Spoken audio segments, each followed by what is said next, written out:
I guess you all know that the presentation will be streamed on YouTube and Twitch. So I'm gonna record also this channel on Teams. I hope it's okay for you all. Yeah, of course. Good, thank you. Let me know otherwise.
Okay, Catherine, Axel is here.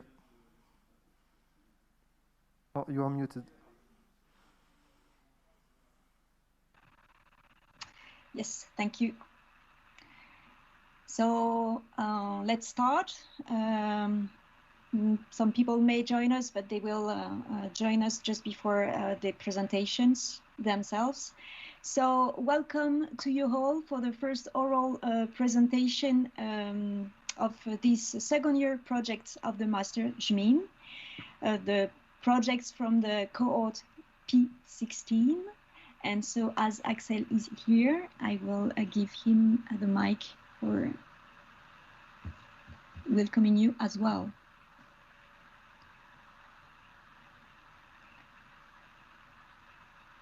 Axel. Thank you. Yeah. Just the time to get the mic. I would like to thank you everyone for being here. Not very well here, but virtually here, and it's nice. We have a lot of jury and from very different studios, and we are very proud of that, and thank you all. And I hope this day will be great, and I'm sure. So let's start. So before starting, maybe a few words concerning the what will happen today. So first of all, thank you also from me for being there and agreeing to follow the students' project. So maybe a few elements for your role today. So what we expect from you, a member of the jury, is to share your feedbacks, comments, suggestions to the teams, then ask question. Today we're gonna let you discover diverse projects, and we have an evaluation file that we ask you to share, and I will make sure at the start of the presentation that you all have an exemplar of this file. As soon as the presentation will be finished, we will ask you to raise your hand if you want to ask questions or share comments. As I was saying, we're gonna see a diverse project today because the M2 projects are dealt with by, well, are led by 6 teams of students, 9 to 2 students in each team, organized as a studio. They will work for the conception and pre-production of a game. So you're gonna see 6 games concept today. 3 this morning, Twin Souls, La Brume, the Brittle Ones. 3 this afternoon, the Eldritch Fongue, the 5th Interaction, and Echo of the Sky.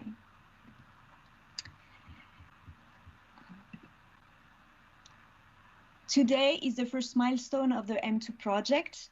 So the 6 teams have 4 months to deliver a vertical slice. They started 3 weeks ago, so it's quite early in the process. So you, with all your knowledge, you can share your feedbacks, your comments, and your impression of what you see right in the beginning of the process. And then there's gonna be 3 other appointments. The next one is not mandatory for you. It will be during the Engmin Game Conference in December. Then the next meeting with you will be in January, the 15th of January, and then the final presentation where you can test and see the vertical slice and hopefully in presence, so at Engmin, will be the 18th of February. So here is the P16 cohort. As you can't see and discover them and meet them directly, you have a quick view of most of this cohort here. And if you want to learn a bit more of what they are capable of doing, more than what you will discover today, you can also see what they already produced in the bundle of the Engmin on the HEO platform. But now, before starting, maybe I want to give the voice to 2 important persons for the cohorts themselves. They are the godmother of the cohort, and we will have 2 today because we will make the handover from a godmother to another, because we are really happy to have them both today this morning. To be there just for these few words at the beginning. So first of all, Audrey Le Prince, who was last year a godmother, so the godmother of the P15 cohort, and this year Marion, who is the godmother of this P16 cohort. So Audrey Le Prince is the co-founder of the Game Bakers, and of Women in Games. And Marion is a gameplay programmer at Ubisoft Annecy, and will be also a good representative of what we can do in the game industry on that side. So, and as for me speaking, I think you're here, Audrey. Maybe you can take some minutes to give us a few words of what happened last year, and maybe give some good vibes to the new cohort, and then we can talk to Marion. Audrey, are you here?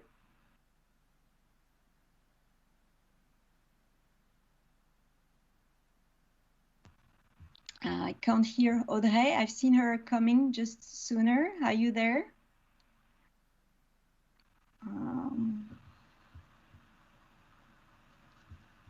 Okay, it seems that she was disconnected. I don't know what happened. Sorry, it's the first problem. So maybe Marion, if you're here, because I see you, maybe can you give us a few words and speak to the cohort for starting this?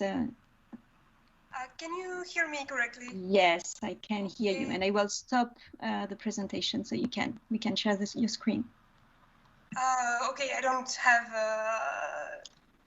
anything to share except my face. No, and my but it's good to see you. But okay. Hi everyone. I guess the other ones are in the room with you. Hi.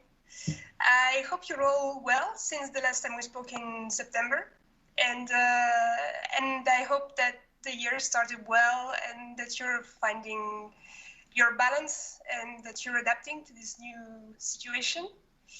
And I'm really eager and excited to discover what you prepared for us and what are your projects. And I don't like long talks, so let's get on with it. I'm just checking one last time if Audrey is here. She doesn't seem to be in the list of attendees, actually. So. Yeah, I think she probably had a problem. She was there just before, so okay. So thank you. Maybe Axel, if you want to say a few words. It's okay. I'm not sure. Yeah, thank you, Marion. We are lucky to have a woman again, and more than that, a programmer, which is not very usual. But thank you for participating this year with us, and we are very proud to have you. So good luck with the students, and spend a good year with them. And Audrey, sorry to didn't see you today, but thank you again for last year, and I'm sure we will meet again. For sure. So thank you, Axel. Thank you all. And students, let's go. It's your turn to speak.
Sorry, we have just a short problem we have to solve.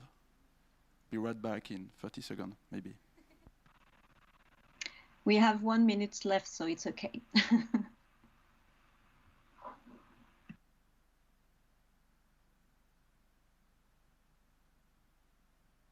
We need to restart. Or not.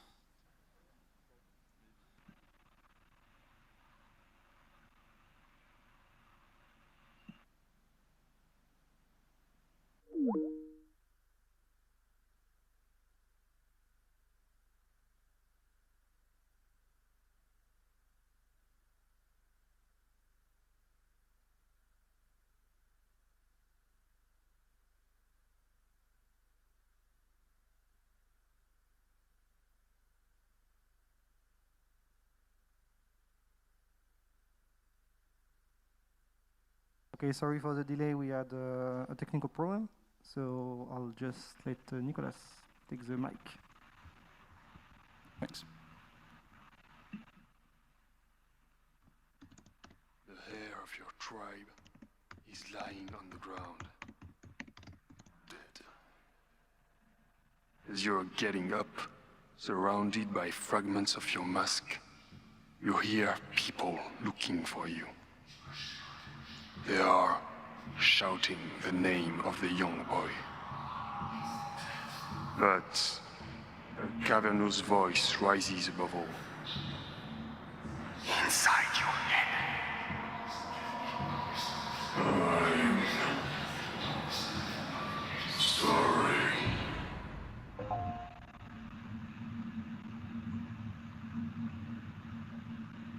Welcome to the presentation of Twin Souls.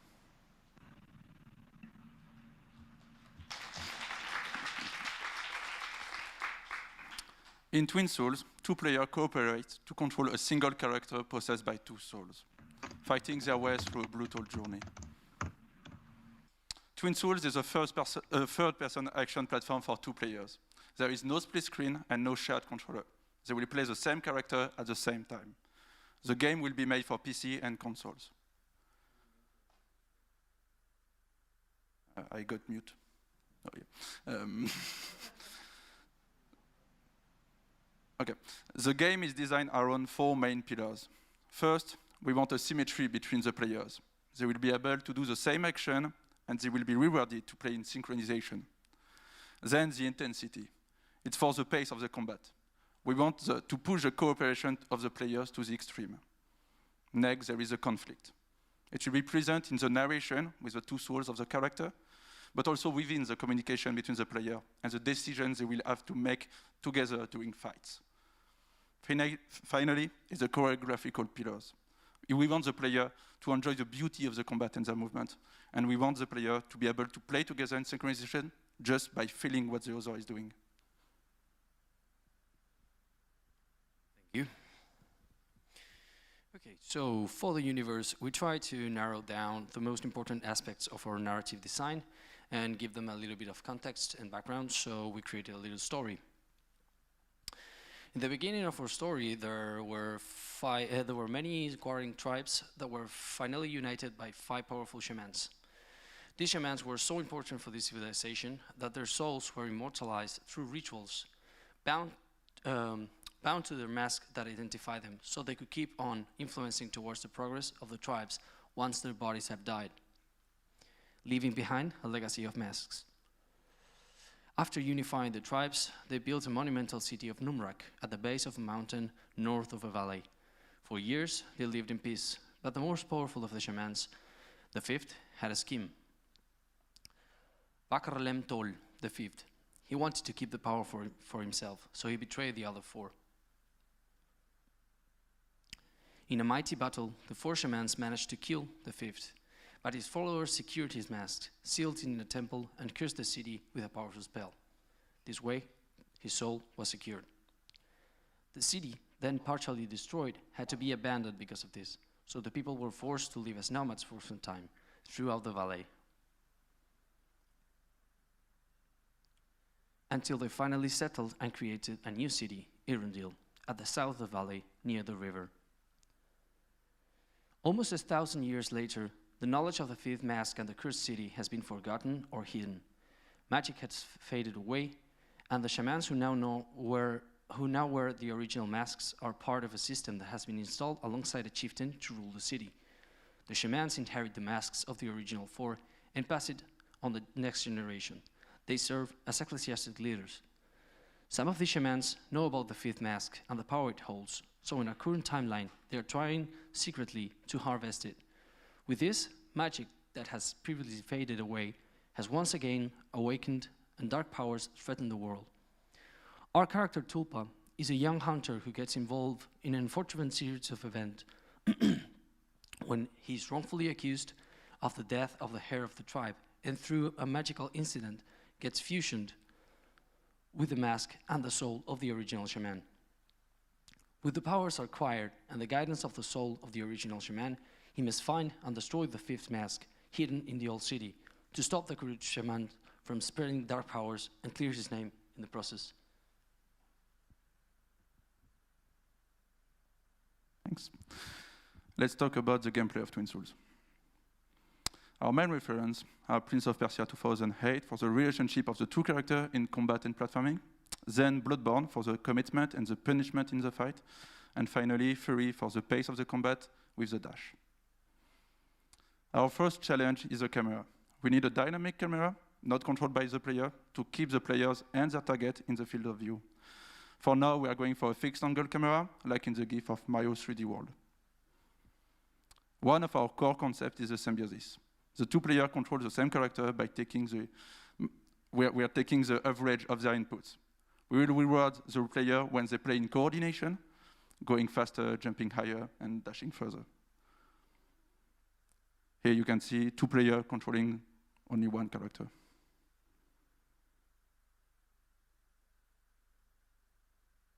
Then we have the split. It's the second core concept. The 2 players can split, so they can have their own body, but they are bound by a link constraining their movement. We want the split and the symbiosis to be balanced, so each mechanic can have their own strength according to different situations. Here, another GIF.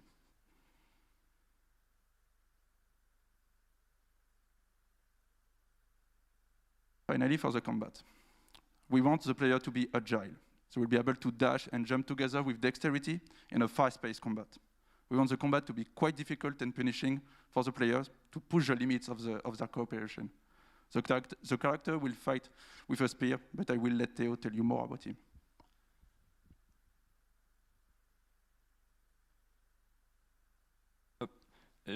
What?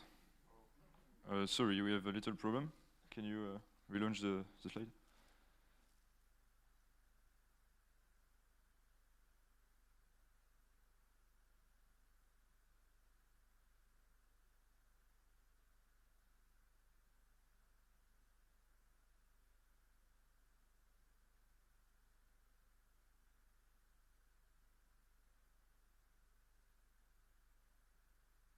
Sorry for this little issue.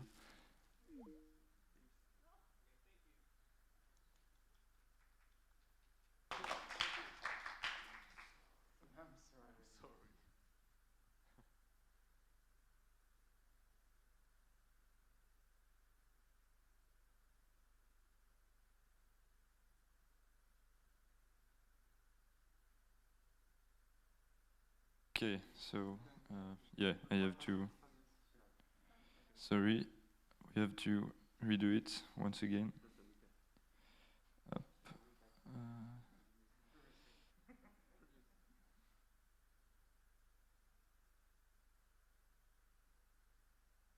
Slides. And here we are. Okay, so for the character design of Tulpa, I've just bought some references for the shape and color of the character. You can see on the screen, but I will go ahead for the actual character design. Basically, the main point of this character is obviously he has 2 souls. So you have 1 soul from the original Tulpa, which is a young and strong hunter, and then you have the shaman souls, which is more wise than the hunter. Basically, at the moment of the accident, when the 2 souls collide together, the hunter's mask made a scream of terror and let the shaman mask appear inside his jaws. So I really try to keep this idea of duality inside the character, and to do this, I've tried to split the body into 2 parts. For example, the upper body, the chest of the character, is splitted with some bluish war paint, and all the bluish part is related to the shaman, and the bared skin is more for the hunter. And finally, you have these little tricks for the eyes. The idea is to create the sensation that Tulpa can actually look at you with both masks at the same time, so you don't exactly know where is his actual face. That's it for Tulpa. I will let Tamara speak a little bit about the environment. Yeah. Thank you. Hello. Okay. Okay, I'm going to talk a little bit about the environment. So we have 3 main locations. That is the old city, the valley, and the new city. And I'm going to talk about the artistic direction between the 2 cities. So Numrak, the old city, are now ruins and are built by stone. So we are going to have tons of really straight edges. And we also want to add nature in this environment. And the new city is going to be way more wavy and naturally. We want to make it way more simple compared to the old city. And we want it to be more alive, but in the sense of there's people here, so we want it to be really colorful because of markets and the people that live there. And something really important about the both cities is that we want to show that it's the same culture, so we want to maintain the symbols between the both cities. In the old city, it's going to be more detail, and in the new city, more simple. And we want to make symbols, create symbols that will represent the history of the shamans. So in the old city, we'll have 5 points. So for example, we have a hand with 5 fingers, and the thumb will be the 5th. That will be removed for the new city, so you have 4 fingers. And the color palette, we want to make a journey for the players. So from the old city to the new city, you will go through blues and greens to oranges and yellows. And we wanted to make it really seamless, so you can enjoy the whole ride and have really important color changes for really important moments. So thank you. Thank you. So concerning the sound and the music, I'm going to talk to you about intentions and art direction. In a first part concerning the mood, we have to feel different things through sound and music, like the danger, the spirituality, the mystery, and the nature of the ambience, as well as the evolution, the loneliness, the symbiosis and discovery of our characters. In the second part, I studied and researched the usefulness of sound and music in pre-Columbian tribes as well as in shamanic tribes. And so, as in these researches, we want that the sound build a bridge between reality and spirituality. For this, we have studied different notions, such as the notion of trance, rhythm, dance, choreography, as well as the flow. In this way, we'll be able to work a lot with the idea of duality and symbiosis for many elements of our game, such as combat and exploration. Indeed, we'll be able to play with different concepts of trances, such as this from the bottom up for an intense, powerful, and rhythmic experience, and this from the top down for calm, slow, and atmospheric experience, and so create a gap between combat and exploration thanks to the dynamic. Thank you. Hello. So about the design and realization of this intention, we want to focus on 2 notions, so the duality and the symbiosis. First, we want to use the environment as a bridge between sound effects and music to create a sense of progression and being able to keep the flow between the different phases. Also, we want to bring complementary concepts to our sounds, like reality and spirituality, to create an evolving soundscape we can shape and control over the time. We can also create common points between sounds to blend them into a common entity. Character stories are different, so their perception of the world is also, and this may be an interesting idea to use. We can also highlight the use of the main mechanics with feedback, so we can reward the players or make them change their strategies. Different games inspired us for these points, not for their artistic direction, but for their design intentions, of course. And now we'll let Luca talk about the targets.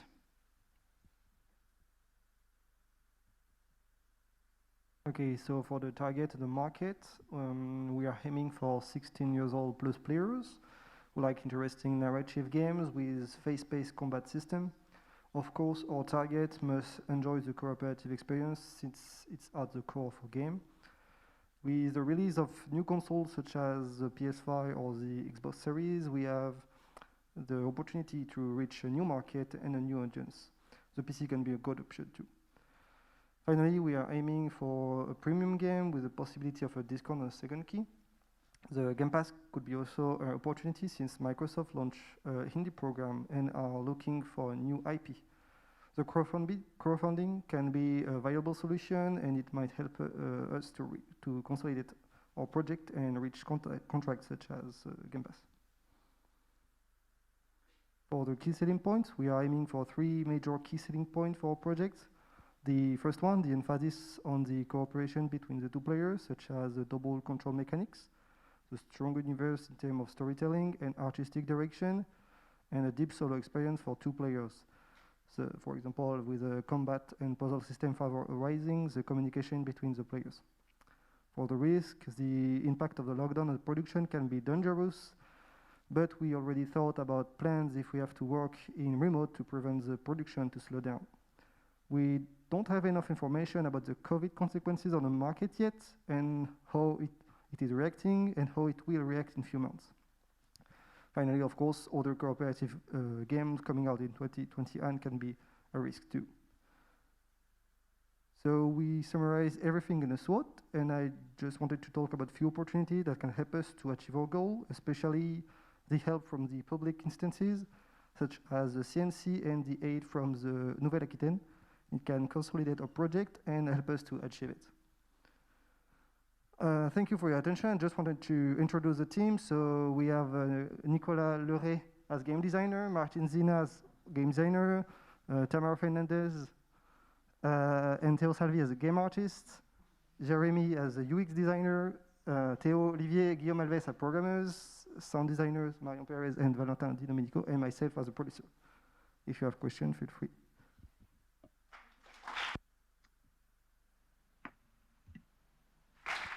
Oh, just one other thing. If you want to hear the audio we show you, well, listen to you, it's in the team files. Thank you very much. Congratulations. And I've seen a first person who wants to react. Stefan. Yes, can you hear me? Yes, we can. Okay, I have 3 questions. The first one, maybe the most important, is I understand that you reward cooperation, but what can push the player not to cooperate? Is there any mechanism who push him not to cooperate, which make cooperation more difficult or more complex? It's my first question. The other question, maybe I missed something, but are the 2 players co-located, or can they play through a network? I don't know, somewhere in 2 places. And the last one is a remark. Generally, crowdfunding does not give you money, or very few money. The only interest of crowdfunding is to make bigger your community before you find a producer or a publisher.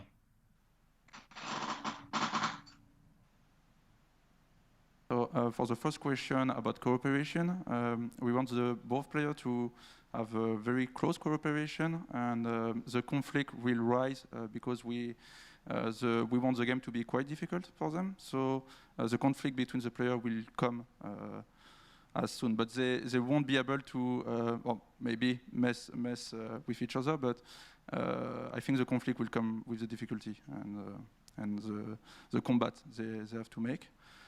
For the second question, so yeah, for the vertical slice, we only thinking about local gameplay. The player will be only able to play together in the same location. But yeah, we're also thinking about remote, and so how to manage the communication between the players, how players can play together if they not able to communicate with talking to each other. And what was the third question? Oh, okay. It was about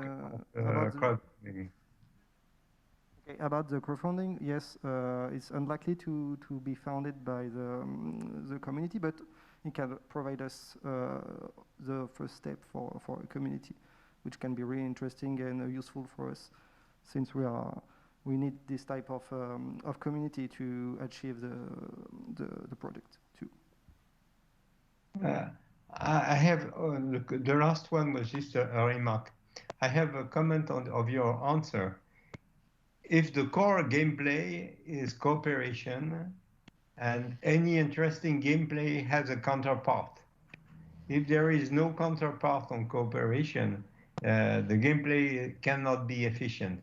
So either a counterpart, it's because it's difficult to cooperate, to do something together, and it's your ability to cooperate, which is the core gameplay, or there is another region, another kind of conflict which push you not to cooperate, and you try to cooperate, and there is a conflicting position.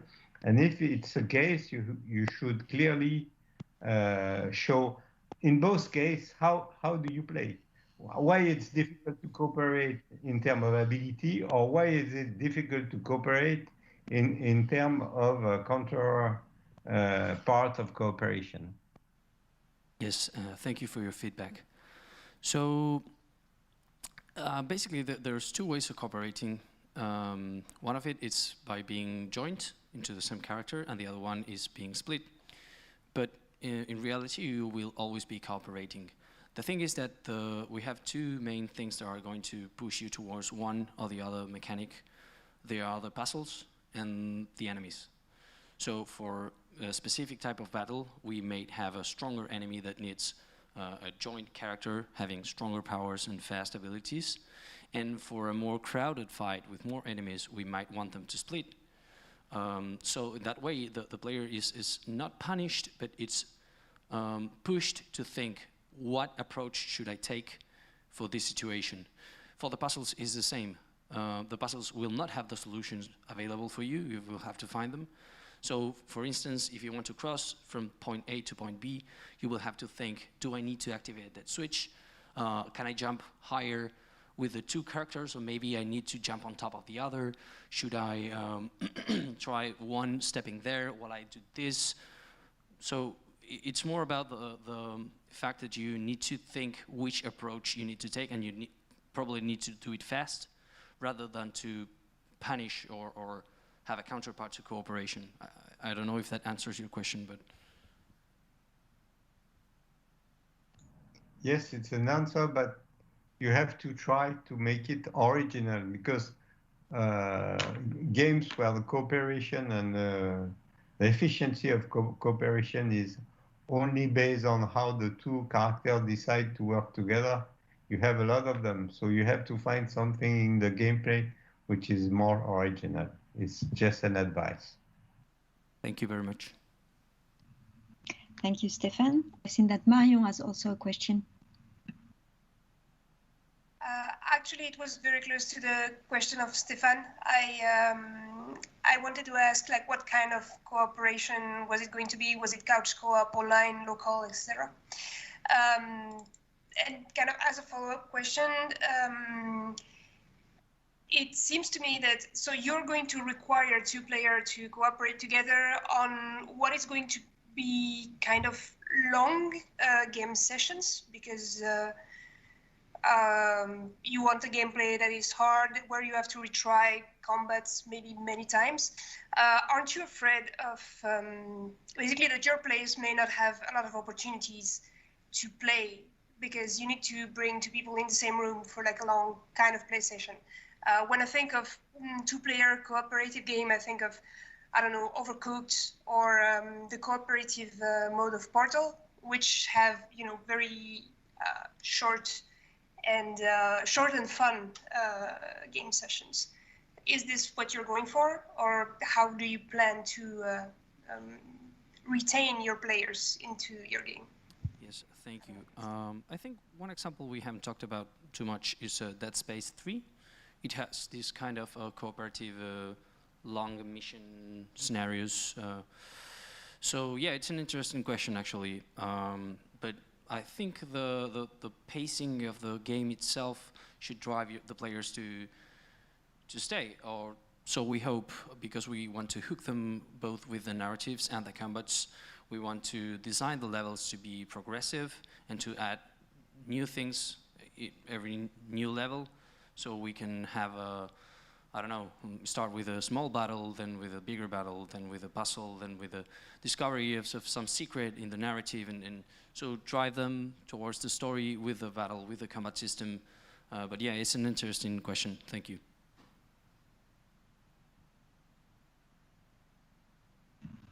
Thank you, Marion.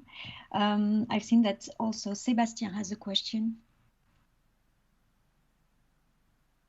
Sébastien? Yes. Hello. So I'm Sébastien, producer from Kiloton. From what I understood, your objective are to propose fast-paced combats, and on the other hand, to have a cooperation game where two players can control the same character, even if it can be split, okay, but you might also have quick combats and one character controlled by two players. When I hear that, it seems maybe contradictory for me, as in my mind, quick combats mean quick decisions, quick actions, and I don't see how it can be done when two players control the same character. And I wanted to ask you, I know it's very early in the process of development in this game, but what are your ideas so far to deal with this what seems to be a contradiction? When we say fast-paced, it's obviously relatively relative to the capacity of the cooperation of the player. So, and the idea is to have we want a very quick decision for both players. So, and that's what we say when we tell about conflict. The conflict will emerge from this difficulty to play together, because it will be hard to communicate very fast. So when we talk about choreographic fight, it's all about seeing what the other is doing and trying to respond, and like a dance. So both players will have to listen to each other, but just to have fast communication. I don't know if I... Yeah. Also, if I may add, there is some sort of independency in the players, because even if they are joint or split, they do have control over actions. So maybe it's a system that we aim to make it easy to use but hard to master. I don't know if that helps. Thank you for your answers that are clear. I think it's a big challenge for you to deal with, and it will be very interesting to see how you can deal with it in the next versions of the game. Thank you for your answer. Thank you, Sébastien. Thank you. Davy? Yeah, good timing. I wanted to ask what Sébastien asked and add to this. This duality, it seems very core. It seems one of your USP, and the gameplay could be a bit complicated if you don't go the way you want your character to move, because the other player is moving the other way around. So, I mean, you already answered this, but what I would like to add is, in your risk table, you really need to identify that this is the pillar of your game, and you need to try to test it. And if it doesn't work, you need to find some mitigation. Otherwise, the whole project collapses. So I would recommend in your risk table that you really understand how you can test, validate, or change this core pillar of your game. So yeah, we are aware that these are a big risk for us. That is why we want to iterate as much as possible on this part of the gameplay, and this is what we are aiming for the next weeks. However, we think we can manage it. That's why we focused on this part in our game, and this is why it's the core gameplay for the game. But we already are aware of that, so that's why we need to work a lot on it. Okay, thank you. Thank you, Davy. I think Grégoire wanted also to ask a question. Just to add to the last answer, is that we already have a prototype, and we want to make more and lots of prototypes to test lots of possibilities and answers. We have already, in paper, in theory, designed a few prototypes differently to the split and join mechanic. So we have other options. We have thought about a lead mechanic with one player controlling the lead and the other one following it, and like these other examples that have sprouted out of brainstorming. We haven't tested them yet because we think this one is like the most suitable, but we do have other options we want to try if this one doesn't work. But yes, ultimately is one of the biggest challenges of our projects. Yes, we are aware. Thank you. Thanks. So, Grégoire? Hi, so I'm Grégoire from Asobo Studio. I'm a game designer. I just wanted to ask a question about the enemies of your game. You've talked a lot about the character, and I do have a few things to say about that, but I'm curious about what did you think the enemy are going to look like? Are we talking about big waves of several enemies? Are we talking big enemies, big single enemies? So, well, yes, we left that part out because we had to shorten the presentation, but we do have the enemies sort of in a first phase of design. Narratively, there are going to be 2 or 3 types of enemies, ideally. We're going to have beast-like enemies that are wild and sort of a little bit torn by magic. We're going to have roamers or sort of like zombie-like creatures living in the valley. These are abandoned people with unhuman capabilities and just a little bit stronger than the average human. They seem like they have no soul, so they are just roaming and violent. And then finally, we're going to have the protectors of a mask, the people that were actually following the 5th shaman, actually. And gameplay-wise, these type of creatures are going to have different impact on the combat. The hounds are going to be quicker, easy to kill, but also very lethal. The roamers are going to be like the basic enemy. They're going to be a crowd enemy. You're going to face multiple of them at the same time. They're going to be slow in combat and not really hard to kill, a little bit harder than the hounds probably. And then finally, the protectors are intended to be a more difficult enemy that you face once or 2 at the same moment, not more than that, maybe in combination with the roamers. The idea is for these enemies to be a little bit more tanky, a little bit more resilient, a little bit faster, maybe difficult to kill. So they're sort of not a boss, but a stronger enemy.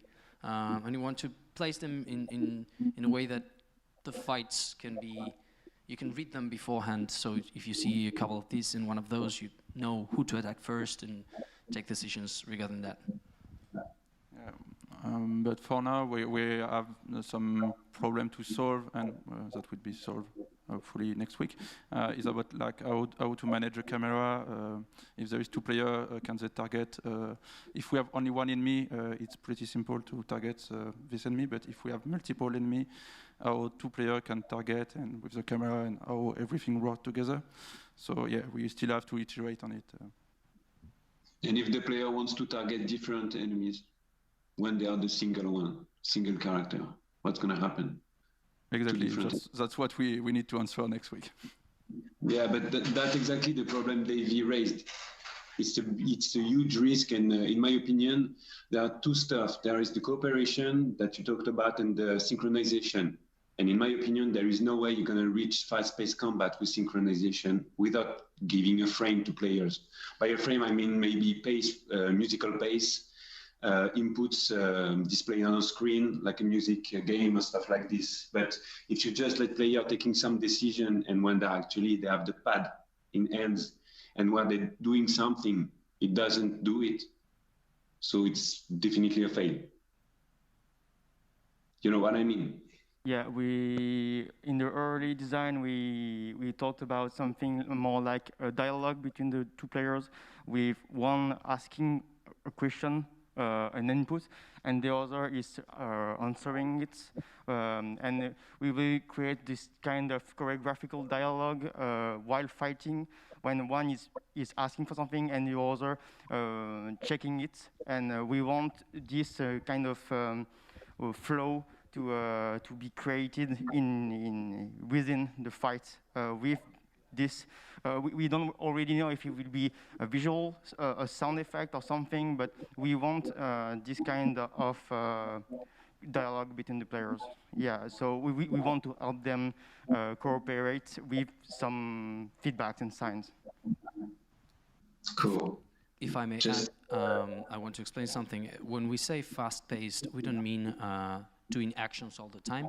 We mean having to take split-second decisions. So respond to a certain, I don't know the word, but stimuli? Yeah, it's just signs.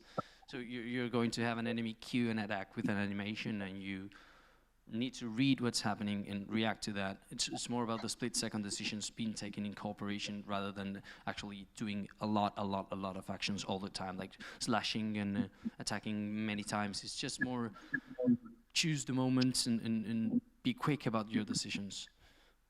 Okay, but I think by now you know that this is the crux of your project, though, and everyone is waiting for you to prove that what you're saying is doable on that specific point.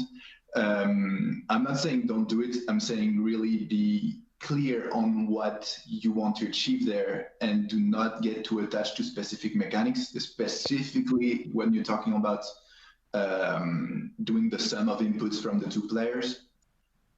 I don't think this is going to be able to get you what you want. Although I do think the idea of two minds in a single body is really interesting. It's a huge challenge, and you need to spend time on this on the design side, but also on the art side, on the sound side, for all the feedback that you're going to need. And coming back to the enemies, though, you've got to be really careful because you presented me with a set of enemies that you could have in any hack and slash games, and none of this was taking advantage of the split mechanics or the duality or symbiosis concept that are core to your project. And I think you should really focus on that because this is already one big ladder to climb. So, yeah. And I was regarding the reference that you just quote, we were talking about Bloodborne, Fury. So, you know, really fast paced. Yeah. So I don't believe 1 second that you're gonna obtain synchronization on that kind of combat. I'm sorry to tell you that, guy. No. Thanks for your feedback. No. We know we won't be able to have two players play a Fury. We already know that. But for the average, when we thought about it, it's more about rewarding the player to play together instead of punishing them if they don't do that. Because if only one player is dashing, for example, the character will dash. But if the two players dash together, it will be just a more powerful dash, which will go further away. So even if they can't play in synchronicity at some time, it will still do some action. So, but yeah, we still have to do a lot of iteration on it. How do you choose priority? If I want to jump and if he wants to dash, who's prioritary on that? So yeah, we have to work on a priority system, but yeah, for now we don't have the answer about that for sure. Cool. Well, we could talk hours on this. I'm sure that the idea is really interesting. So good luck to you, and you know. Thank you all for your feedbacks. I'm not sure we still have time for further questions, except if I'm frustrating somebody. Sorry for that, but maybe we can stop here, but please keep going with your feedbacks on the evaluation sheet, and also we will try to give you all elements to be in touch with the students directly if you want to interact with the teams. Thank you for your understanding. Congratulations for the team. A huge challenge ahead, but a very inspiring one. So congrats. A round of applause, if I may ask, but thank you. Thank you. Thank you all for your questions. And let's welcome the second project of this morning, La Brume.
While the students are getting ready, did you all receive the evaluation file? Okay, do not hesitate to tell me otherwise.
welcome to the first presentation of La Brume.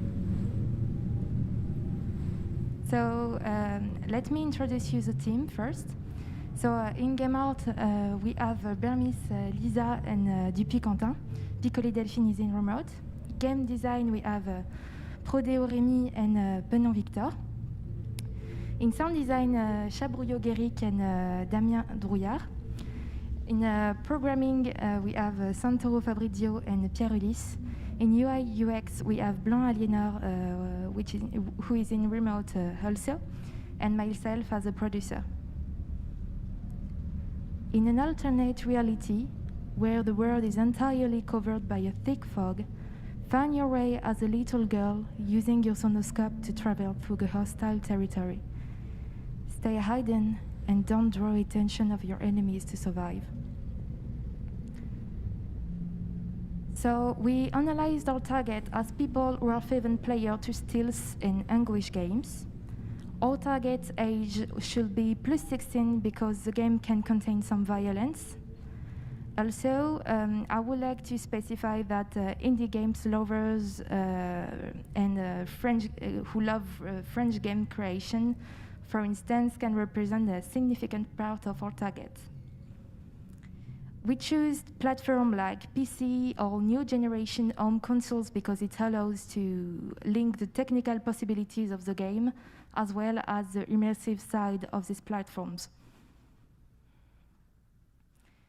We can say that there are few references which are very inspiring for La Brume. I can quote Inside, Hitman, and Little Nightmares, which are very focused on infiltration, reflection, and mixes the dark and oppressive side without being horror games. Also, games like Thief, The Last of Us, and Death Stranding are big references for us in their ambience.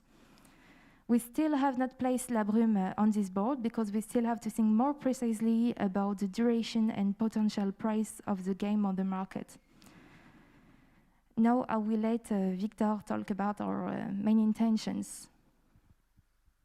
So our intentions are to put the sound at the center of the gameplay and to create tension from the lack of visibility as it is in the fog or in La Brume. And on the narrative side, we want to tackle the theme of the lost and the use of a child for a dangerous mission through the narration and through her character development. So our gameplay 3C, we are with a third-person camera controlled by the controller. And our key features are the sonoscope that Rémi will talk about later. And for our character, we want her to be vulnerable against her environment and to be like small as she's a little girl. So I will let Lisa. Thank you. So about the fog.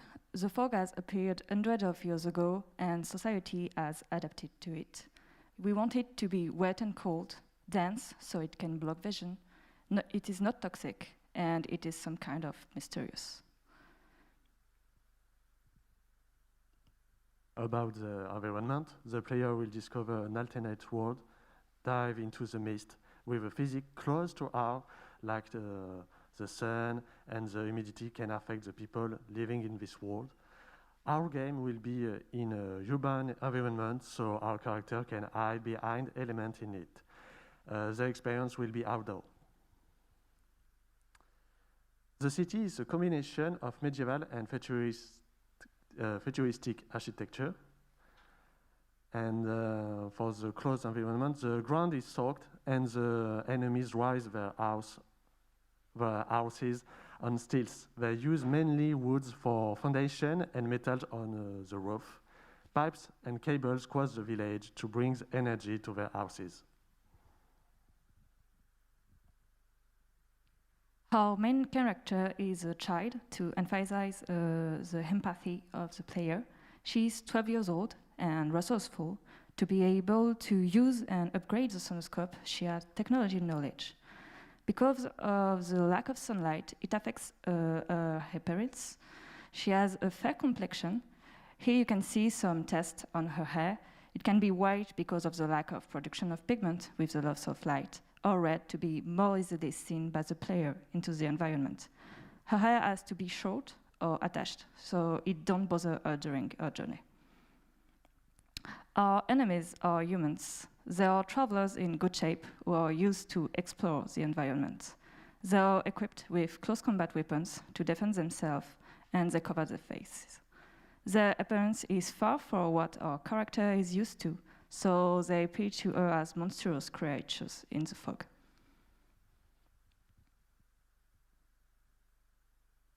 So it's time to talk about how the sonoscope works. So the sonoscope is a sound-sensitive device that allows the players to visualize sounds and their reflections in the environment. The sonoscope features a sound frequency filter from high to low to have different effects. So the first use of the sonoscope is to display audio sources from the environment. For example, voices, water drops, grinding metallics. All these sounds can be seen through the sonoscope and their reflections too. So player has first to set the frequency filter on the nature of the sound. For example, a high frequency sound, you have to put a high frequency filter so you can see how the sounds behave in the environment. The goal is to create focus points and, for example, show loud enemies. The second feature is echolocation. So the sonoscope can emit a sound wave revealing the area by sound reflection. Same as before, the sound frequency filter has different effects. So with a high sound frequency, you can see a close area with a very sharp image. So it's used to have a picture of the nearest environment. And with a low sound frequency filter, you can see a wider area, but a very blurred image. So the goal is to have a global idea of the environment. So about the infiltration dynamics, we want to keep the sound at the center of the gameplay. So enemies will able to detect the player with sounds depending on the nature of the sound which is used by the players. So their basic state is patrolling, and the detection and speed depend on the sound frequency. They have an alarm system to communicate between each other. So we don't know already if it's based on sound or light, but we are working on it. And about the anxiety, we think the anxiety comes from the tension between the use of the sonoscope. Indeed, players have to choose permanently between between seeing the environment or being hidden. So there will be some situations where you have to make a tough decision to keep visibility in the level. So I will let Tia talk about our risks. So I will tell you more about the risk on the project, which we would like to bring out to you at different levels of probability and impact. Firstly, we can talk about the environment risk, like the difficulty to organize the playtest due to the sanitary situation. Secondly, we also have to pay attention to the good comprehension of the story and the gameplay as well. And finally, be careful about the sonoscope clarity for the player. And of course, the anxiety balance. So now I will talk about the SWOT. So we have some strengths, weaknesses, opportunity, and threats. So about strengths, we would like to have a strong artistic and narrative direction because we want to have a deep immersion for the player in the game. We got main original mechanics. That is also one of our unique selling points, which I will precise with you about right after. About our weaknesses, our infiltration challenges can correspond to a very specific target, and we have to make sure comprehension can be clear for everyone who wants to play the game. About our opportunities, we got many possibilities about the gameplay and sources of anxiety that can be very appreciated by infiltration lovers. Of course, we can have a look at the infiltration game market, which continues to grow, especially in the last 2 decades. About our threats, we can say that there are strong references already implemented on the infiltration game market. So now I will talk about unique and key selling points. So our unique selling points are, firstly, it's an infiltration fog game based on the fog and sound. So the tool, which produces sounds as the main gameplay mechanics. And our key selling point, it's an unusual and narrative environment, gameplay really based on sound, and multiple ways to solve enigmas. Thank you for your attention.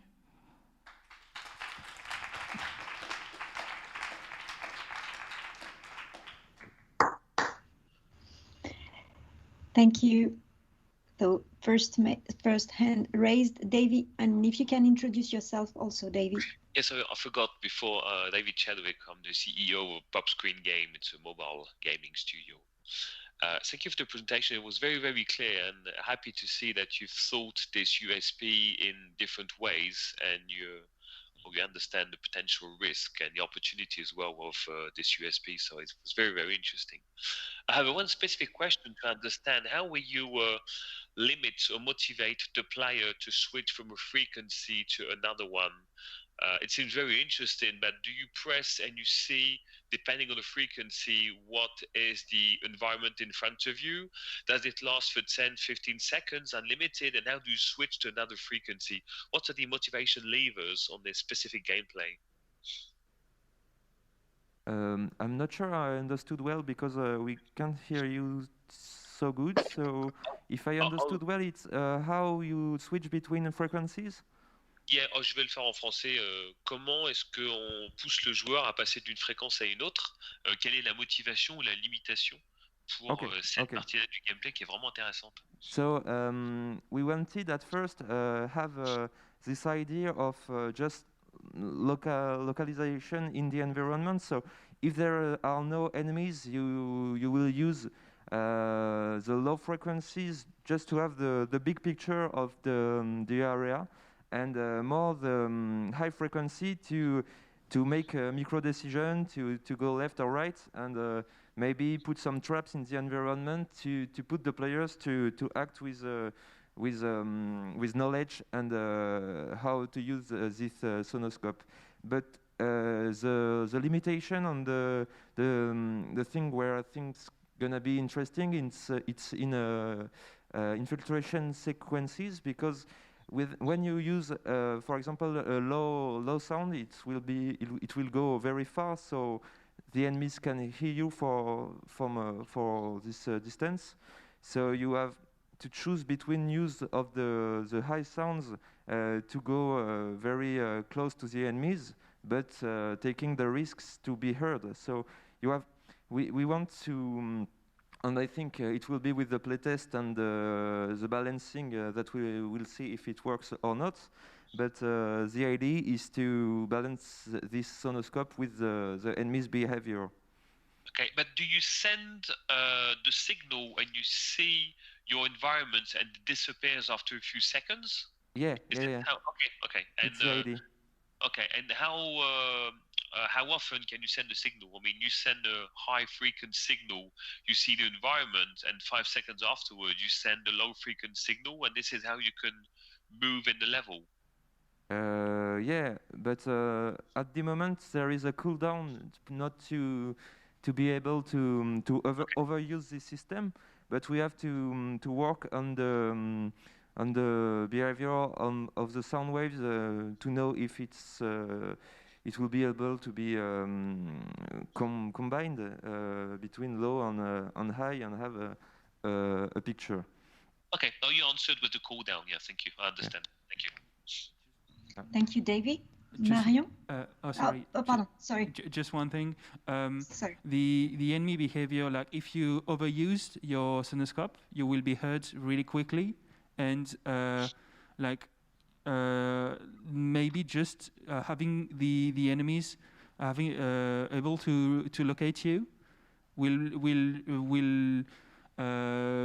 make sure that the player don't overuse their sonoscopes, because like if they are seen at the beginning of the level, it will be like unnecessary to overuse the sonoscope. I don't know if I'm clear. Yeah, no, I fully understand. Yeah, I understand the balance between seeing what's happening and having the enemy seeing you better. Thank you.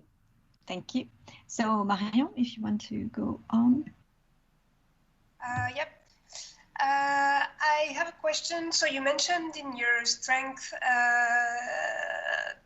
your narrative, and actually in the presentation I didn't really catch what is your story, who is this little girl, and why are people hunting her, and what does she have to do? So can you tell? So we are still writing her story and why. So I will give you just what we agreed on. So she will be sent to destroy some installation or some assets of the enemies, and she will have a mission that are not made for children, for our point of view or for our society. So she will go into like dangerous territory, and she will have to accomplish a mission that is kind of military or just kind of strange for children, for our vision to do, and we want to tackle that subject, and maybe to trick the player to maybe the player won't know her final mission and why she do that until the end, to like have a really good impact on, oh yeah, okay, I did all of that in order to like participate in some conflicts that aren't mine or aren't really linked with children. I don't know if have a link with her child, but like I don't know if I'm clear or not, or somebody wants to add something. Okay, yeah, I get it. So when in your presentation, when you were talking about the use of children, you were talking about the use of children in war, in conflict, at least. Or not. Maybe it's not an open conflict, an open war, but like it's more the use of children for dangerous operation, like in coal mines, children were used to, but we don't know yet how far we want to go on that subject. So I can't tell you how far we want to go on that subject. Yeah. Interesting. Thank you. Thank you, Marion. Stéphane? Yes, thank you for your presentation. I have two questions. The first one is you talk at a certain point about the empathy for the children, or it's well known that you cannot create empathy between a player and his avatar. If you want to create empathy, you need to have another character. You should look back to the oldest and historical game about empathy, which is ICO. And there is a lot of theoretical work of can you create empathy. It seems very difficult to create empathy between a player and his avatar if you don't have a third character. So I think if you want to really create a relation between the player and the little girl, maybe you should not play the little girl, but play something which helps the little girl or which is in a relationship with the little girl. That's my it's more a comment than a question. My question is, I did not really understood, but because the quality of sound in this talk was not so good. I did not really understood if your sonoscope is working mainly with sound or is only some sound which create the visualization of the space. If it's the case, you should look. There are many games like that. Even I don't have the name. There is 2 or 3 games in the history of engine. When you have something, when you emit a sound, it creates your visualization of the space. But I encourage you to use more sounds as from the perceptual point of view, not only sounds as something to visualize the space, but sound, the location of sound in 3D, which allows you to locate people and things like that. It's just a comment, but maybe it's because I haven't really understood how was working the sonoscope.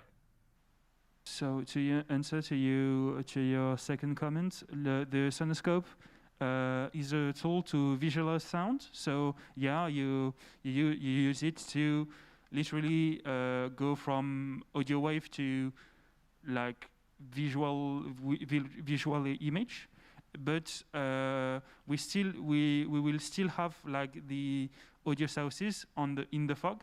But so you can locate, but it will be really complicated to do so. Locate the audio sources, and for an accessibility point of view, like it's really difficult for some people, myself included, to locate some audio sources just based on sound. So we will have to have like some visual representation that will be clearer, and it was part of our like really early decision, or in the pitch. It was in the pitch of Damien.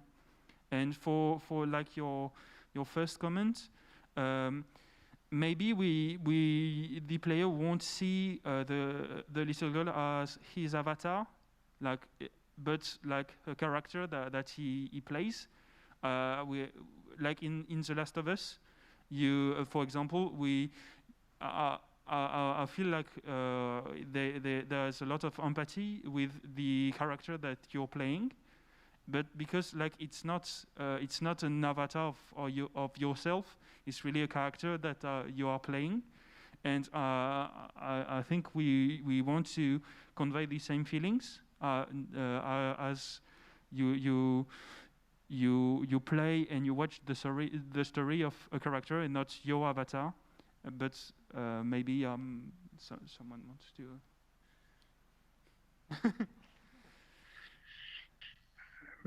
Okay, but if you want to create some empathy, you need to give him some kind of autonomy, having his own mood, his own problems, and that you help him. If it's something which is just your representation in the game, it's very difficult to create empathy. Thank you, Stéphane. Julie Kael, you wanted to ask a question? Yes. Hello, I'm Julie Kael. I'm a UX designer at Asmodee Digital. And my question is about difficulty and horror, and also how to be stressful with the player. It's what happened when the little girl gets caught. I mean, is she going to redo the whole level, or is there a checkpoint? Are you going to stress the player through the difficulties of finding checkpoints in the fog? And it's my question. So for that, I think we need to have playtests to really have the final answer on that. But like, what happened when you get caught? I think we all agree that the enemies will be violent with your character. So maybe there will be some kind of game over, and I hope I don't say any mistakes. Sorry. And you will redo some part of the level as maybe there will be checkpoints, but like I think playtest will tell if at which point we want to place a checkpoint, or if we need checkpoints, or if we just have to redo the whole level. I think we can't answer you now, as we don't have all the knowledge of how we want the pace of the game to be. Okay, good luck. Thanks. Okay, thank you, Judicael. Grégoire? Yeah, hi. I had a question. It's a pretty basic question. I think I get how the sonoscope works. I'm just curious as to what I'm seeing if I don't use it. If I make the choice because I know there's threats to not use it, how much am I actually seeing? So we have to set these parameters, but that's not much. We can't hear you. We can't hear you. You can't hear me? Oh, really? No, it's good. We can hear you, Grégoire, but we can't hear the answer. So you hear me or not? Oh, we are mute. Thank you for that. So we have to set these parameters because we have a prototype, but it's not finished yet. But the idea was to have a very small zone where you use a high frequency and a very wider zone when you use low frequency. So we don't know yet because it will depending on the size of the buildings and our level design. So we will have to balance that later, I think. Okay, so you talked about radius for low and high frequency, which I guess if I'm using neither, am I seeing nothing? Without using the sonoscope, we were thinking that the fog is, you can't see through it, but at least you can see some blurry shapes, maybe the contour or some elements of the environment, and also some light. We have tested some lights through the fog. And this is a parameter that we have to set, but it is measurable, and we can set it during the first playtest we should do. And so we will see some stuff through the fog, like in those GIFs. I don't know if you can see that. We will share something.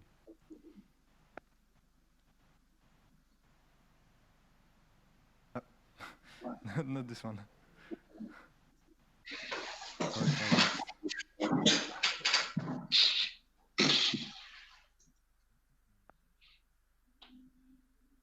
Miss can do. Yeah.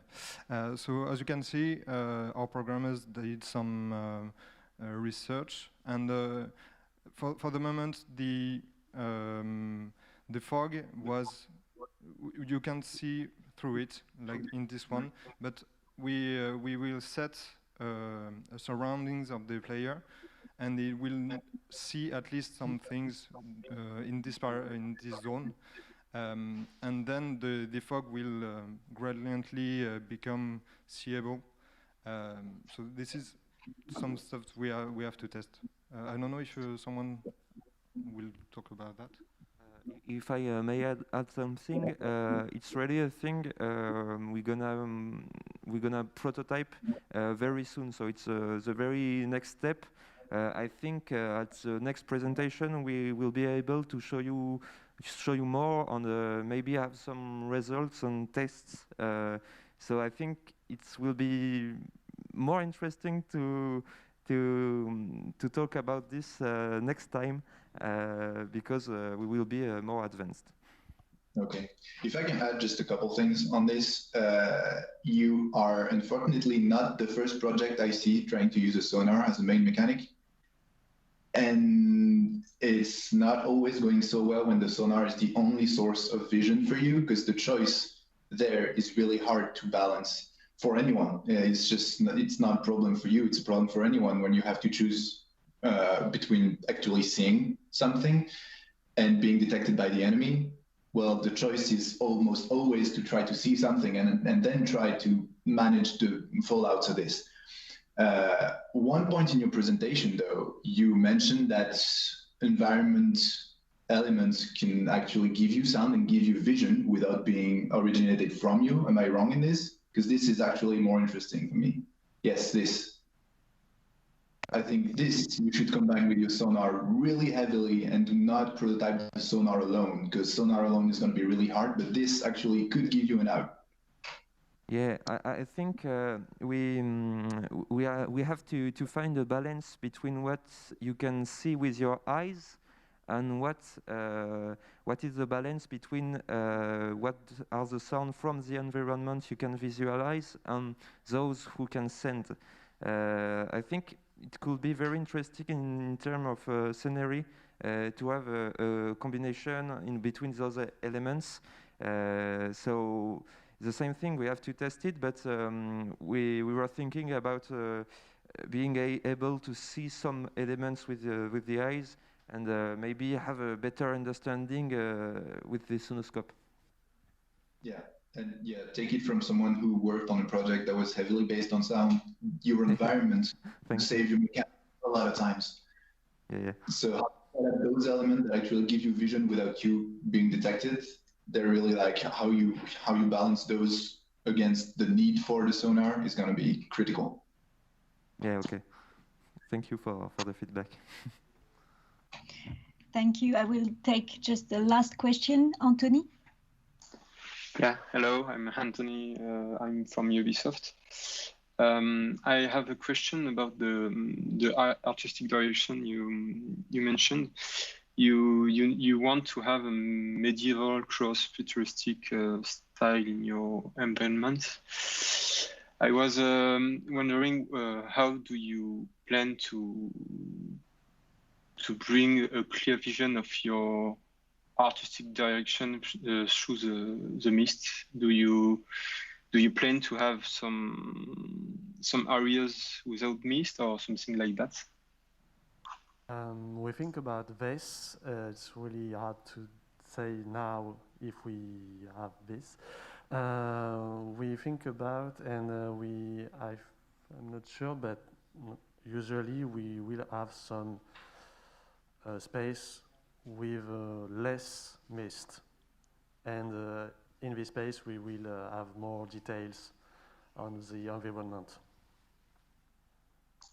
Okay, and on the character size, do you plan to have some friendly characters in your universe, or there will be only danger for the little girl? Sorry, I don't understand the question. Je vais le faire en français aussi. En termes de personnages, en fait, vous comptez avoir uniquement des personnages dangereux pour le personnage principal, ou vous comptez avoir des personnages qui vont entrer en contact de manière plus amicale avec elle? For the moment, we only think about enemies for the character, and we don't think yet if they will be the people who will help her. I think this will come when we finish the world building, and we know if there will be peaceful people in this environment. But for the moment, they're only enemy because we want the ambience to be anguish. Okay. Thank you. Thank you. Thank you, and we're gonna end the question right now. Maybe once again a round of applause and congratulations for the students for this project.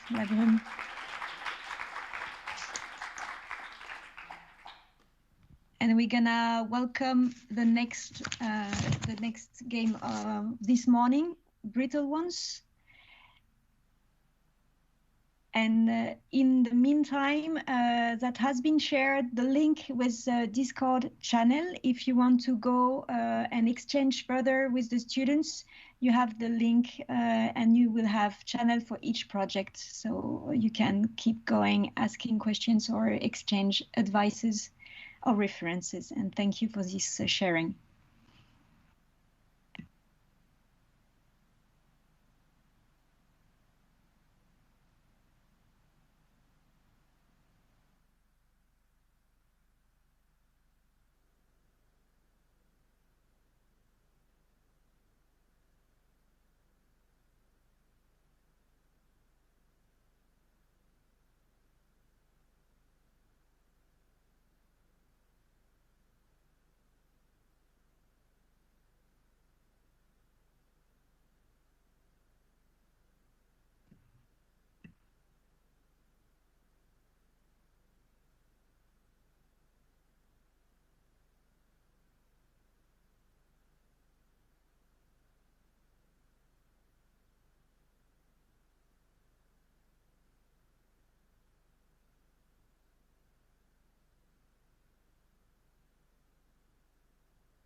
Okay, can you see the slides?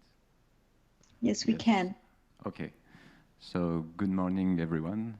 I hope you're all doing well. We are going to present to you the current stage of our project, the Brittle Ones. So to present it in one phrase, it's a porcelain being beats them all, where people from a porcelain world suddenly start to fight each other, but they can't attack without immediately breaking into pieces.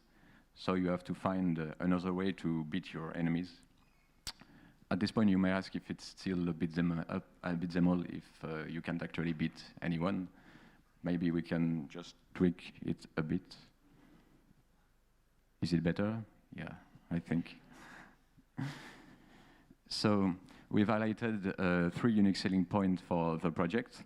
Our first USP is to propose an original twist on a settler genre. Instead of beating, we would introduce a skill set shift towards dodging and making your opponents hit the wrong target. Secondly, and it's an important point, we want to have a poetic experience through all the aspects of the game that will tackle the theme of the inherent fragility of the living beings. And our third USP is the juiciness that comes from the smashing of the porcelain. So we've coined the term dodge them all to give an insight of what is the game about, but now let's look into it. The moveset would primarily be based on dodging mechanics. With the simple dodge, we will have the character take a large step aside from its current position to avoid an attack. We will also have jump and crouch dodges to add the vertical dimension to the gameplay. And we will nonetheless keep one attack mechanic, but we will keep it as like a red button to push at your own risk, because it's to test the player's ability not to be driven by its anger.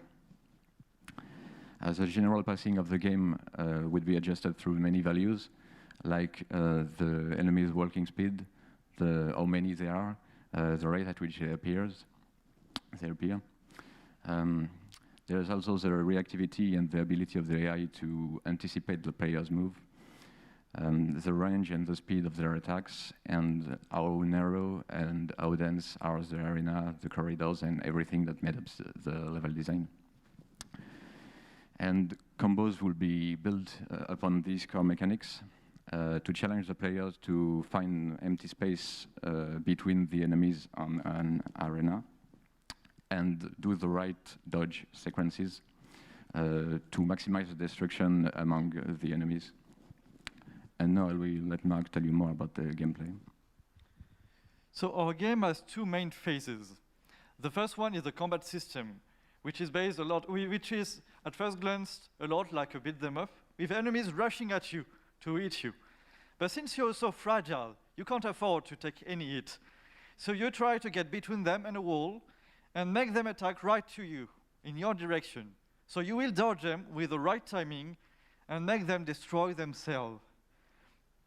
So obviously you have to be very vigilant not to get hit, because you will have crackles over your body.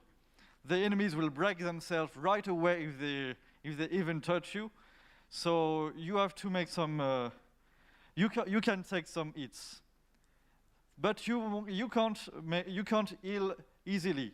The only way to get back your life is to reach the golden pools, which also act as checkpoint for the game.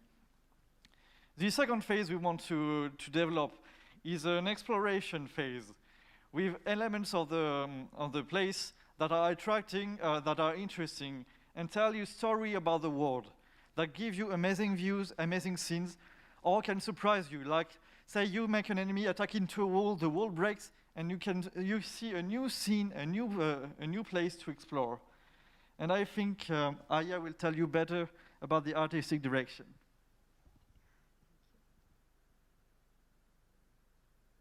So mainly we are going to blend between organic shapes and additional to angular shapes for the environment. And we're going to mix between the classical architecture and also the contemporary. and all the environment are going to be monumental. As you can see here, we actually took our references and inspiration from Baroque style in the colors and also the decorations, and a little bit of simplicity from the contemporary.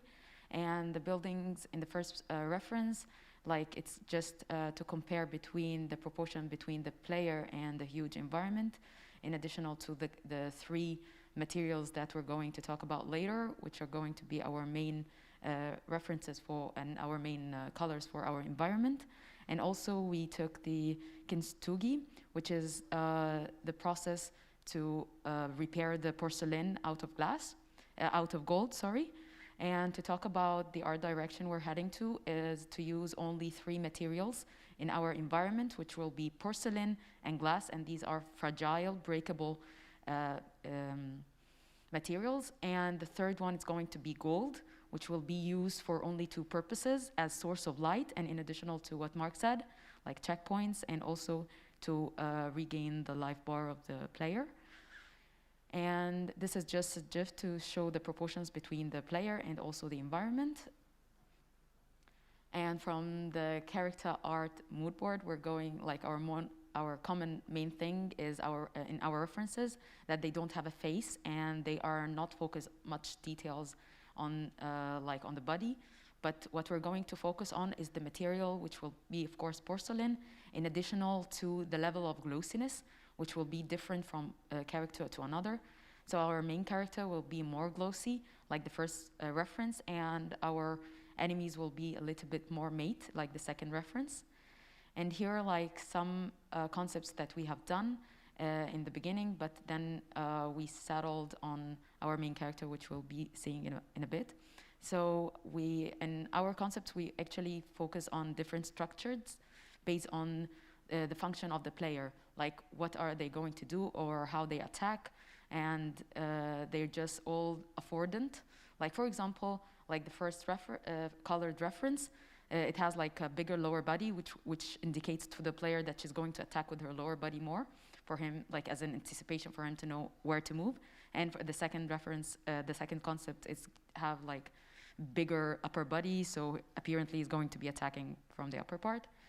These are like our main character. So this animation was just to test the body deformation. This is not contradictual. So it's and for like the right references, they just a texture test. We try to test the porcelain vibes and how they're going to look. And here are some shots we took to capture the general vibe of the game, and the enemies are just placeholders. And here as well, we took some shots to try the camera positions. And that's it for the art direction. I will leave you with the sound. So for the sound, first you can find 3 music tests in the Teams folder. First test more electronic and contemporary, then a second more classic and epic, and finally a mix of the both. So in this project, I want to try score composition. I never do that before. I learn FL Studio and I do some tests for the music, because in our game the music is really important. In our game we have like many materials, and every materials can break, glass can break porcelain, and all they can break together. So I test something in the studio. I break everything in the studio, so you can listen that later, and just listen a fragile world and many breakable sounds. And I'll let Chad talk about the market direction. Hi. So for assessing the target customer, we did an analysis of the words used in the 2 different genres the game seems to belong to. So the words come from comments on the Steam platform, and we can see that for beat 'em up players, they are interested in combat, fun, gameplay, story. and they seem to belong mostly to the achiever persona. Also for poetic games, players are mostly interested in beauty, music, design, and they seem to belong to the explorer persona. We think that our target is between those two categories. Now for the marketing strategy and more precisely for the sales strategy, we are thinking about having an external publisher, because we know that there is publishers that have experience in launching action-oriented games like Focus on Interactive or Devolver. Also, maybe selling the game premium and digital, because people nowadays prefer downloading games than buying a physical copy. Also, we are thinking of maybe having added contents like DLCs or in-game purchases, like custom skins for the main character, because of the increase in added content sales these past years. For the communication strategy, it may be better to axe the communication on the action part of the game, on the combat system, for example, because there is much more people that buys action games than adventure games. Also, for the community management, because of the massive audience increase for gaming videos, we think about hiring streamers and do a Twitch integration of the game to have viewer interaction and maybe special events organized. Now about the risks and difficulties of our project. Risks here in this slide are in bold. I will focus on them because we are not sure that we can develop these features. So for now, we are doing some research about mesh slicing to find some alternatives to do this feature. So because the Chaos plugin is not integrated yet in the last version of Unreal. Also for the affordance, pacing of the action and intuitive controls, we won't be sure until we do some playtests, so we will see in the next months. Thank you for listening, and you can ask us the question you think.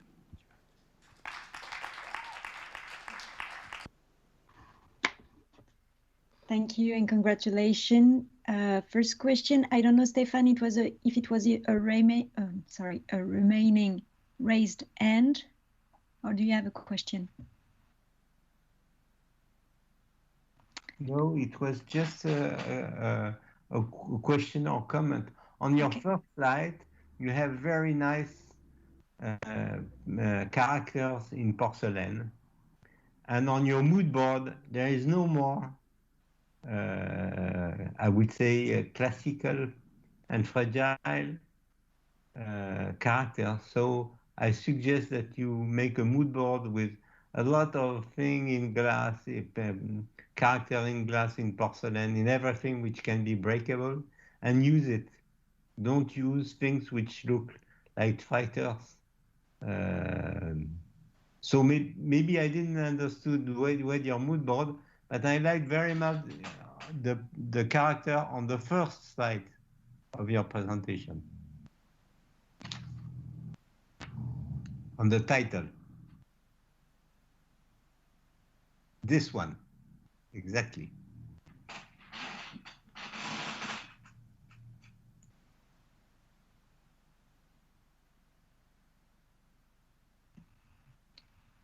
I don't know if you want to answer. Maybe that's more a question for the artist, I think so. If anyone wants to answer. Yes, of course. No, they were just like the first inspiration about how they're going to be breakable. But of course, we just transformed this porcelain small characters into our style and customized them to what fits in our environment and our customized world. So maybe that's why it's different than the mood board, not more. No, but my comment is I think it's much more original to take this kind of characters than to make characters which look like fighters you find in games. It was our main target to show how the strong structured body they have, but other than that, they are so fragile and can be easily broken. So that's why we put them into the references or the concepts that we have designed, just show how strong they are, but how body structured strong they are, but at the same time they can be easily breakable. So that was our main target, actually. I hope I answered your question. But it was not really a question, it was a suggestion, so you answered. Oh, yeah, okay. Thank you so much. Thanks, Stéphane. Davy? Yep, it's very. I like it. It's very interesting, the duality between fragility of porcelain and the thing you fight. But if you come down to the game itself, for me, reminds me kind of Dark Souls, where you have exploration, and in Dark Souls you can die, especially at early gaming, with 1 or 2 hits by the NPC, or even worse with a boss. So if you narrow down the game to the core gameplay, how would you make it different from a very skill-based RPG like a Dark Souls and all the different type of game like this, where again you can really die with 1 or 2 hits if you do not dodge, or if you do not parry, pardon, you put your shield to protect yourself. I'm not sure I got the question right, but Je vais le faire en français. Le gameplay au final est très très similaire d'un Dark Souls, où tu peux mourir en un coup, pour des raisons différentes, hein, surtout graphiques. On n'est pas sur de la porcelaine, mais tout le monde a fait des Souls qui sont extrêmement exigeants. Donc comment différencier ce jeu-là d'un point de vue gameplay, même positionnement d'audience, par rapport à un Dark Souls? Ou alors est-ce qu'on parle des mêmes audiences d'ailleurs, et des mêmes types de gameplay? I think we're more leaning towards poetic experience. I don't know if maybe Dark Souls can fit this definition too, I don't know. But there's also one thing we will be focused on, it's the juiciness, it's the third USP. And we will set and define the mechanics, or tweak them, to have the most juicy result on the screen, like porcelain everywhere. So that's one way to maybe to diverge from Dark Souls, if you want. So yeah, we also want a lot of readability in the action of the enemies. We want them to telegraph the action, to make sure the player is able to react in time, to leave a great window of opportunity just to avoid the hit and not to be surprised.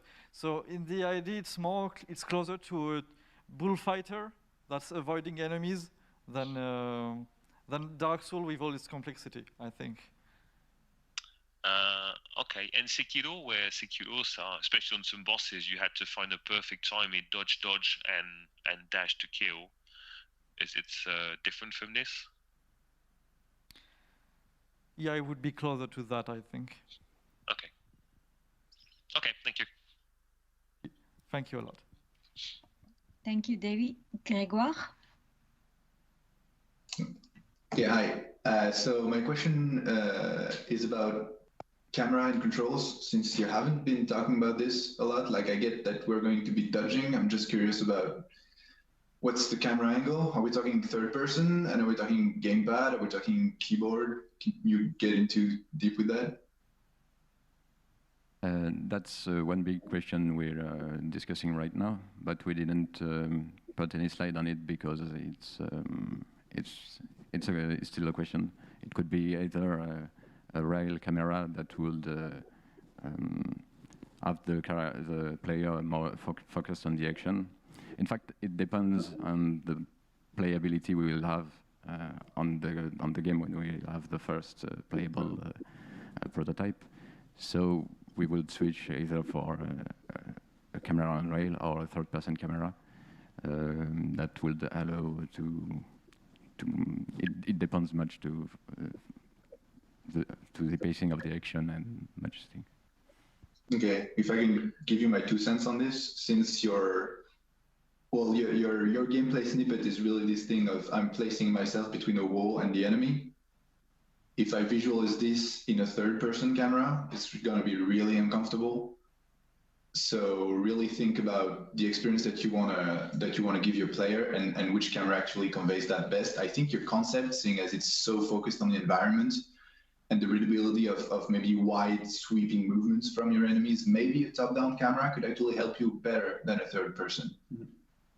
Yeah, that's what we thought as well. So, and the fact that you have a third-person camera can be a real problem with the fact that you always get closer to walls, which can create some conflicts in terms of readability for the player who will try to also read the enemies, and always must keep on track if he must dodge toward the left or toward the right, and if the camera is always moving, that would obviously be a problem. So yes, we are very conscious of that. It's a good feedback from you.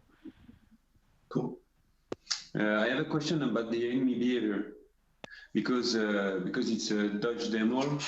How do you see that? What I mean is, do you see a lot of enemies in the same time? What are the behavior? Do they attack you at the same time? Because of course, if everybody's attacking you at the same time, you won't be able to dodge anything.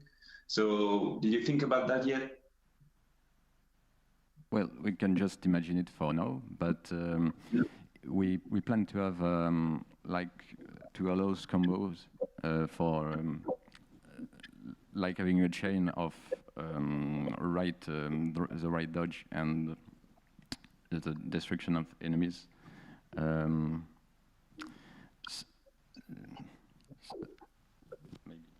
Yeah, we clearly intend to have a crowd behavior to make sure the enemies don't all attack in one time, obviously, except if they go toward opposite direction, for it to be extra juicy when the two enemies are killing each other by a simultaneous attack.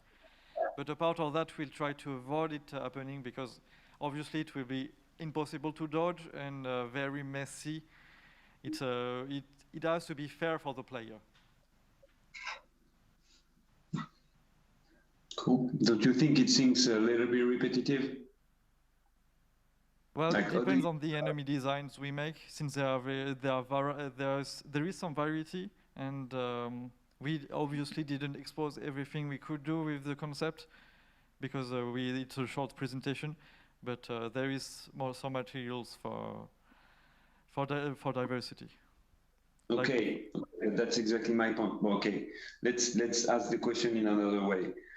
How will you create diversity in your gameplay? I see. Will it be on the enemy behavior? Will it be based on the environment that you will change according to levels or arenas? It depends what you choose, you know. And how do you see that on long term, on several hours of gameplay? Well, there is some possibility for different arenas with elements that are moving, or as well as enemies that are more complex. For instance, if an enemy has golden hands, then he can attack you without destroying himself. So you have to make sure to make another enemy attack into him, or to create strategies with the environment, or to escape the enemies by making them attack the environment to create some openings. We have a lot of things to explore, I think, and it's still left to a lot of debate. But and we are discussing a lot. We are discussing it a lot, I think. Okay, because the only thing I can see, the last time I saw that in a game, it was Into the Breach, which is not a real-time game, when you set enemies in order to make them destroy by themselves. And I don't know what's going to happen when the player will have to handle his own behavior, the enemy behavior, the environment, at the same time with a real pace action, because it's supposed to be an action game, so it'd be quick. So I guess it can be a tricky stuff for the player to manage everything in the same time. But I guess you just have to prove it and I'm wrong. It's okay. Do you need an answer for this? A proof, maybe. Next time. Prove you wrong. Can we do that? Yes. Appointment is taken for next time. Thank you both. Marion, you have a question as well? Yep. So if I'm going to say the question quickly, it's how are you going to make this fun? Because we've already talked in the previous questions about the relationship to Souls game, to Dark Souls and so on. And the thing is, the beginning of those games where you have to dodge every attack very well or you instantly die is extremely frustrating. And I mean, I don't know, maybe it's a personal thing, but I find it extremely frustrating. And a lot of people drop these kind of games. And the incentive to continue is that you actually power up. And at some point you dodge, and you manage to take the hit to your opponent and just send them flying. So how do I put this? Basically, if the only thing you can do is dodging, how are you going to handle the frustration that is going to create for the player if they have to just try hard on each level to just dodge every attack perfectly? You've already talked about having the fun of seeing enemies explode when you finally manage to dodge them. But how do you plan to balance this difficulty, and how do you plan to make it fit into the poetic experience that you plan to deliver? Well, that's a lot of questions. First off, you won't die instantly. You can take a few hits. The only thing that will appear on the screen is that you will have cracklings on your bodies, more and more deep, and some things will change to with on the sound you make when you walk and so on.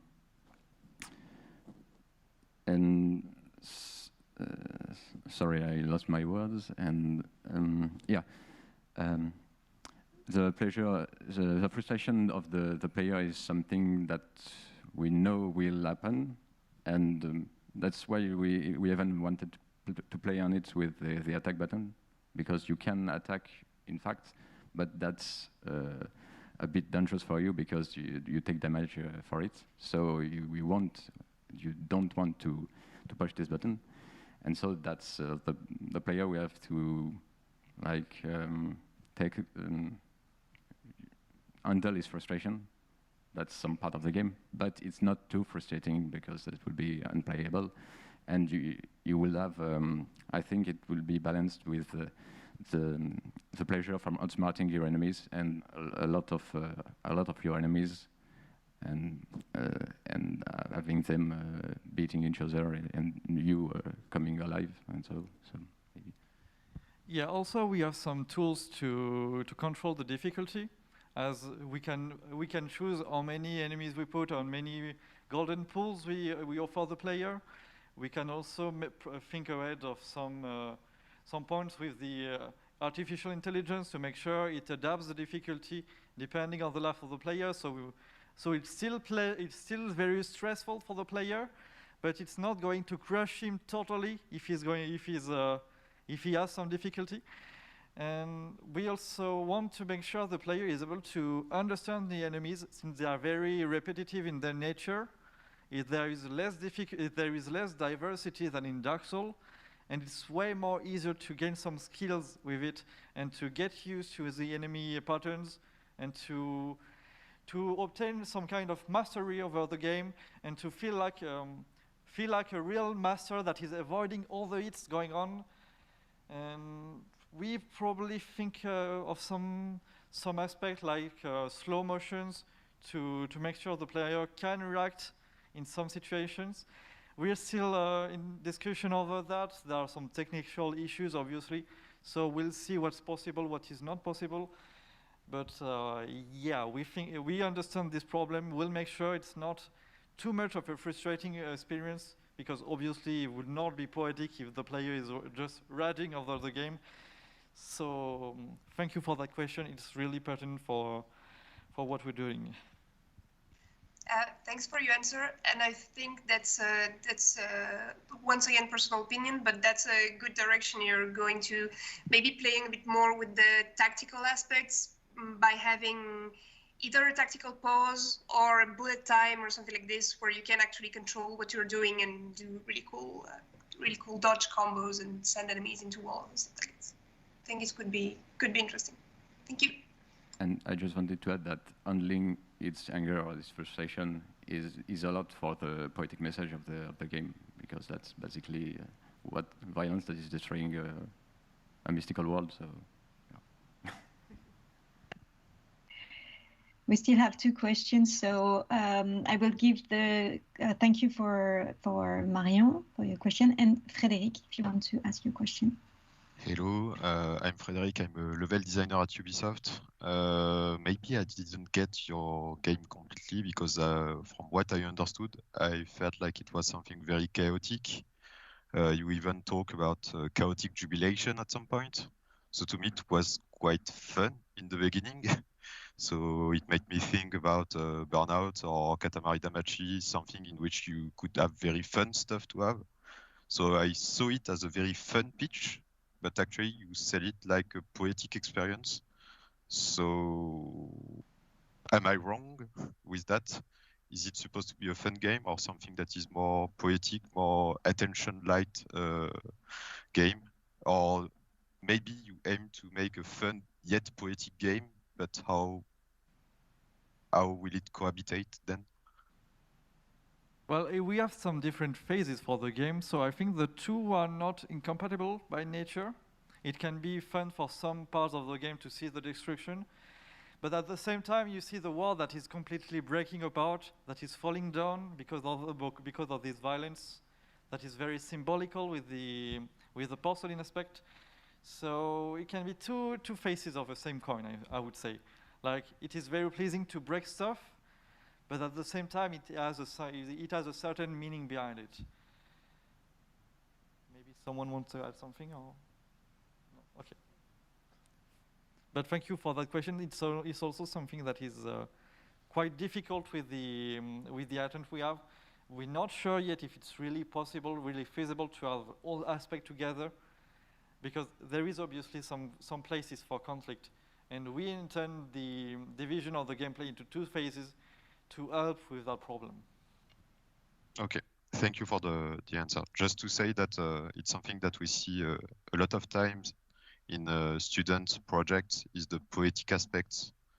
And sometimes I like to see something very fun and very burlesque, let's say, as a game in student games, and at some point I thought that maybe it could be that one, but it's just personal opinion, so do what you want, and if you want to prove me that it could be poetic as well, please do it. Thanks. Well, we hope we can do that. Thank you. Judicael, if you want to have the last question. Yeah, actually, my point is really close to Frédéric, because I think your game is kind of fun and ironic, because you're supposed to destroy things and you're so fragile, and also it's really exciting. And I really was thinking about the game Super Hot during all your presentation. I don't know if you experimented, and also it made me think of a big corrida, because you're kind of a toreador. So it's really fun. It looks really fun, and sorry, I don't see the poetic aspect, more like ironic aspect, because the environment will punish you if you destroy things. It's not really a question. It's more like a point. Yeah, it's probably because we didn't talk about the story world we try to do, since it's still in development, and it would have took a lot of time to speak about it, and it will be better to talk about it when we have a lot of things designed already, to show how the world would look like, and how it could look poetic with that mechanic, and not just describing it as a burlesque thing with enemies that just destroy themselves by attacking, which by itself sounds a bit silly. Okay. So this is teasing for the next meeting. Thank you all for these questions, and maybe we can give them all again a round of applause and congratulations for this presentation.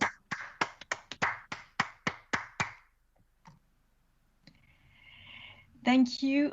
This was the last presentation of this morning.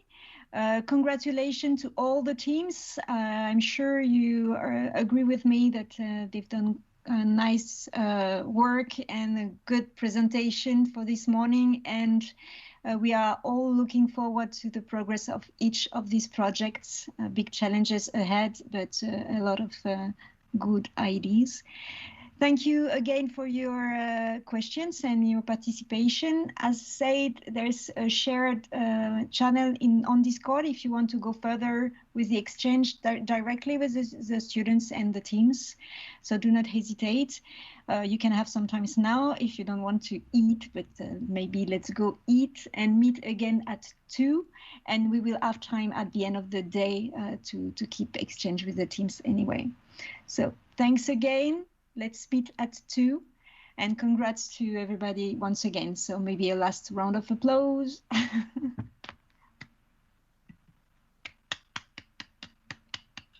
complicated when you unmute. Yeah, I know. We have to find a solution. We will do better if we have to do that next time again. Thanks. So talk to you at 2. Maybe just get connected a few minutes before so we can start at 2. Bon appétit. Merci. À tout à l'heure.